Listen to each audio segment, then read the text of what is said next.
Hello everyone, welcome to LSIS tutorial.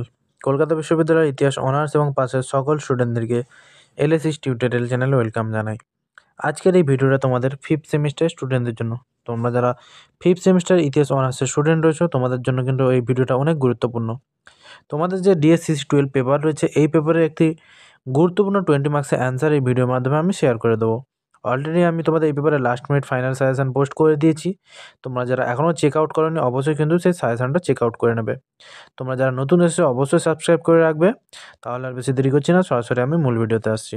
তাহলে দেখো, এই ভিডিওতে আমি তোমাদের যে প্রশ্নের অ্যান্সারটি শেয়ার করব, প্রশ্নটি হচ্ছে 1857 সালের মহাবিদ্রোহে কৃষক শ্রেণীর ভূমিকা বিশ্লেষণ করো। খুব ইম্পর্টেন্ট প্রশ্ন। আমি কিন্তু সাজেশনে তোমাদের এই প্রশ্নটা দিয়েছিলাম।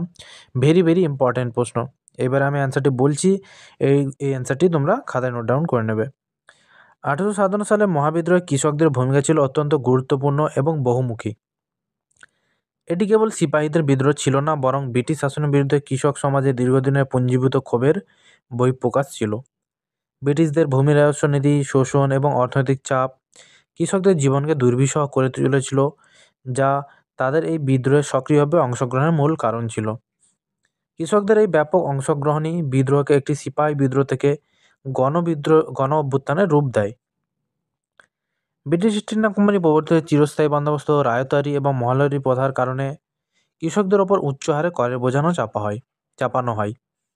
এই নীতিগুলি ঐতিহ্যবাহী গ্রামীণ কাঠামোকে ভেঙে দিয়েছিল। কৃষকরা তাদের জমি হারাচ্ছিল, যা তাদের মধ্যে তীব্র ক্ষোভ সৃষ্টি করে। এই নীতির ফলে কৃষক সমাজ অর্থনৈতিকভাবে দুর্বল হয়ে পড়ে এবং শোষণ ও দারিদ্র্যের শিকার হয়। তারা ব্রিটিশ শাসনের বিরুদ্ধে বিদ্রোহের জন্য প্রস্তুত হচ্ছিল। ব্রিটিশ শাসনে অধীন জমিদার ও মহাজনদের ক্ষমতা বৃদ্ধি পায়। তারা কৃষকদের উপর অত্যধিক শোষণ করত এবং ঋণ পরিশোধে ব্যর্থ হলে তাদের জমি ও সম্পত্তি বাজেয়াপ্ত করত। এই শোষণের বিরুদ্ধে কৃষকদের দীর্ঘদিনের অসন্তোষ 1857 সালের বিদ্রোহে প্রকাশ পায়। অনেক স্থানে কৃষকরা মহাজনদের বাড়িঘর ও হিসাবের খাতা পুড়িয়ে দেয়, যা শোষকদের প্রতি ঘৃণা প্রকাশ করে। এই ধরনের কর্মকাণ্ড তাদের বিদ্রোহের এক প্রধান লক্ষ্য ছিল। ব্রিটিশ নীতিগুলো গ্রামীণ অর্থনীতির ঐতিহ্যবাহী কাঠামোকে ভেঙে দেয়। কৃষকদের কুটির শিল্পজাত পণ্য ব্রিটিশ পণ্যের প্রতিযোগিতার মুখে পড়ে ধ্বংস হয়। এর ফলে গ্রামীণ কারিগর ও কৃষকদের মধ্যে বেকারত্ব বৃদ্ধি পাচ্ছিল। এই অর্থনৈতিক দুর্দশা তাদের ব্রিটিশ শাসনের মধ্যে ঐক্যবদ্ধ হতে উৎসাহিত করে। ঐতিহাসিক ইরফান হাবিব তার agrarian relations and the peasant movement গ্রন্থে দেখিয়েছেন যে 1857 সালে বিদ্রোহে কৃষকদের প্রধান লক্ষ্য ছিল জমিদার ও মহাজনদের উচ্ছেদ করা এবং ঔপনিবেশিক রাজস্ব ব্যবস্থার অবসান ঘটানো। উত্তরপ্রদেশ, বিহার এবং মধ্য ভারতের বিভিন্ন অঞ্চলে কৃষকদের নেতৃত্বে বিদ্রোহ তীব্র আকার ধারণ করে। বিশেষ করে অযোধ্যা ও দোয়াব অঞ্চলে কৃষকদের অংশগ্রহণ ছিল ব্যাপক। তারা শুধুমাত্র সিপাহীদের সমর্থনই করেনি, বরং বিভিন্ন স্থানে স্থানীয় প্রতিরোধ গড়ে তোলে এবং সরকারি ভবন ও সম্পত্তি আক্রমণ করে। এই ব্যাপক অংশগ্রহণই বিদ্রোহকে একটি সর্বভারতীয় রূপ দেয়। ঐতিহাসিক এস.বি. চৌধুরী তার civil rebellion in the Indian mutinies গ্রন্থে উল্লেখ করেছেন যে এই বিদ্রোহে কৃষকদের অংশগ্রহণ এতটাই ব্যাপক ছিল যে এটি কেবল একটি সামরিক বিদ্রোহ ছিল না, বরং গণবিদ্রোহে পরিণত হয়েছিল। বিদ্রোহ চলাকালীন বহু গ্রামে ব্রিটিশ শাসন কার্যত ভেঙে পড়েছিল। কৃষকরা নিজেদের উদ্যোগে স্থানীয় সরকার গঠন করে এবং নিজেদের পুরনো সামাজিক ও অর্থনৈতিক কাঠামো ফিরিয়ে আনার চেষ্টা করে। তারা কর দেওয়া বন্ধ করে দেয় এবং নিজেদের মধ্যে জমি সংক্রান্ত বিরোধে মীমাংসা করতে থাকে।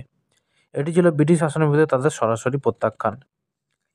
বিদ্রোহ চলাকালীন সময়ে কৃষকরা বিদ্রোহী সিপাহীদের খাদ্য ও অন্যান্য রসদ সরবরাহ করে সাহায্য করত।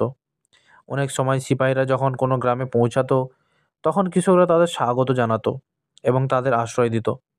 এই সহযোগিতা সিপাহীদের মনোবল বৃদ্ধি করত এবং তাদের যুদ্ধ চালিয়ে যেতে সাহায্য করত।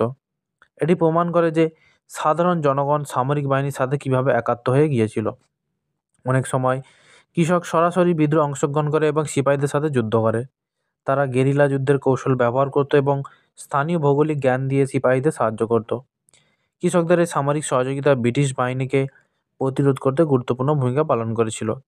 এই সহযোগিতার ফলে ব্রিটিশরা অনেক স্থানে সহজে জয়লাভ করতে পারেনি। কৃষকদের মূল লক্ষ্য ছিল ব্রিটিশ শাসন এবং তাদের দ্বারা সৃষ্ট শোষণমূলক অর্থনৈতিক ব্যবস্থা থেকে মুক্তি লাভ করা।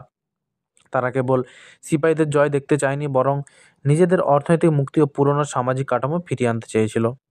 ঐতিহাসিক রজতকান্ত রায় তার exploring India history and introduction to colonial India গ্রন্থে এই আঞ্চলিক বৈচিত্র্যের কথা উল্লেখ করে বলেন যে 1857 সালে বিদ্রোহে বিভিন্ন অঞ্চলের কৃষকদের রাজনৈতিক ও অর্থনৈতিক আকাঙ্ক্ষা ভিন্ন ছিল, যা বিদ্রোহকে আরও জটিল করে তোলে।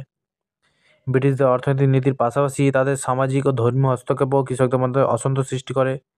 খ্রিস্টান মিশনারিদের কার্যকলাপ, সতীদাহ প্রথা রোধ এবং বিধবা বিবাহ প্রচলন ইত্যাদি সামাজিক সংস্কারগুলো কৃষকদের মধ্যে ধর্মীয় ভীতি তৈরি করেছিল। এই ধর্মীয় বিশ্বাস ও সামাজিক ঐতিহ্য রক্ষার তাগিদও তাদের বিদ্রোহে যোগ দিতে উৎসাহিত করে। এটি ছিল তাদের ব্রিটিশ বিরোধী মনোভাবের একটি গুরুত্বপূর্ণ দিক। 1857 সালে বিদ্রোহের সময় কৃষকদের অংশগ্রহণ বিভিন্ন অঞ্চলে ভিন্ন ভিন্ন রূপ নেয়। অযোধ্যা, উত্তরপ্রদেশের কৃষকরা সিপাহীদের সাথে সরাসরি যুদ্ধ করে। অন্যদিকে বিহারে কৃষকদের নেতৃত্ব দেন কুনওয়ার সিং, যিনি স্থানীয় কৃষকদের ঐক্যবদ্ধ করে ব্রিটিশদের বিরুদ্ধে লড়াই করেন। এই আঞ্চলিক বৈচিত্র্য প্রমাণ করে যে কৃষকদের অসন্তোষ ছিল সর্বব্যাপী।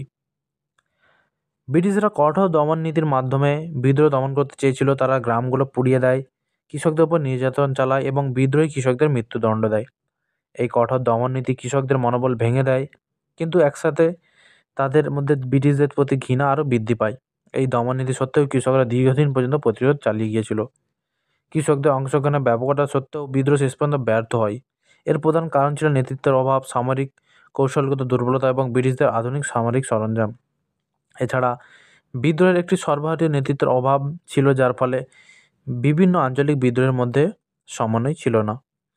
1857 সালে বিদ্রোহের ফলে ব্রিটিশ সরকার ভারতের শাসনভার ইস্ট ইন্ডিয়া কোম্পানির হাত থেকে সরাসরি ব্রিটিশ রাজের হাতে তুলে দেয়।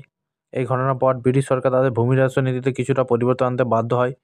যদিও কৃষকদের দুর্দশা পুরোপুরি দূর হয়নি, তবুও এই বিদ্রোহ তাদের রাজনৈতিক সচেতনতা বৃদ্ধি করে এবং পরবর্তীকালে কৃষক আন্দোলনগুলি পথ প্রশস্ত করে। ঐতিহাসিক সুমিত সরকার তার মডার্ন ইন্ডিয়া গ্রন্থে এই বিদ্রোহের দীর্ঘমেয়াদী প্রভাব সম্পর্কে বলেন যে এটি ছিল ব্রিটিশ ঔপনিবেশিক শাসনের বিরুদ্ধে ভারতের প্রথম ব্যাপক গণপ্রতিরোধ, যা পরবর্তীকালে জাতীয়তাবাদী আন্দোলনের ভিত্তি স্থাপন করে। 1857 সালে মহাবিদ্রোহে কৃষকদের ভূমিকা ছিল অবিচ্ছেদ্য এবং অপরিহার্য। এটি কেবল সিপাহীদের ক্ষোভের বিস্ফোরণ ছিল না, বরং ব্রিটিশ শাসনের অধীনে অর্থনৈতিকভাবে শোষিত এবং সামাজিক সাংস্কৃতিক দিক থেকে বিপর্যস্ত এক বিশাল জনগোষ্ঠীর পুঞ্জীভূত ক্ষোভের বহিঃপ্রকাশ ছিল। কৃষকদের সক্রিয় অংশগ্রহণ এই বিদ্রোহকে একটি সিপাহী বিদ্রোহ থেকে একটি গণ অভ্যুত্থানে পরিণত করে। ব্রিটিশদের ভূমি রাজস্ব নীতি, জমিদার মহাজনদের শোষণ এবং ঐতিহ্যবাহী গ্রামীণ কাঠামোর ধ্বংস কৃষকদের বিদ্রোহে যোগ দিতে বাধ্য করে। যদিও বিদ্রোহটি শেষ পর্যন্ত ব্যর্থ হয়েছিল, এটি ব্রিটিশ সাম্রাজ্যকে নাড়িয়ে দিয়েছিল এবং ভারতের ইতিহাসে এক নতুন অধ্যায়ের সূচনা করে। কৃষকদের এই অবদানই প্রমাণ করে যে মহাবিদ্রোহ ছিল ভারতের প্রথম স্বাধীনতা সংগ্রামের একটি গুরুত্বপূর্ণ ধাপ, যার মূল চালিকা শক্তি ছিল সাধারণ কৃষক সমাজ। এটি ভারতের স্বাধীনতা সংগ্রামের ইতিহাসে কৃষকদের আত্মত্যাগ ও প্রতিরোধের এক উজ্জ্বল দৃষ্টান্ত। তাহলে এই ছিল তোমাদের সম্পূর্ণ অ্যান্সার। আমি তোমাদের বলে দিলাম, তোমরা অবশ্যই ভালো করে প্র্যাকটিস করো। পরবর্তী কোন ভিডিও চাও তোমরা বেশি বেশি কমেন্টস করে জানাও। দেখা হচ্ছে তোমাদের সাথে পরবর্তী কোনো ভিডিওতে।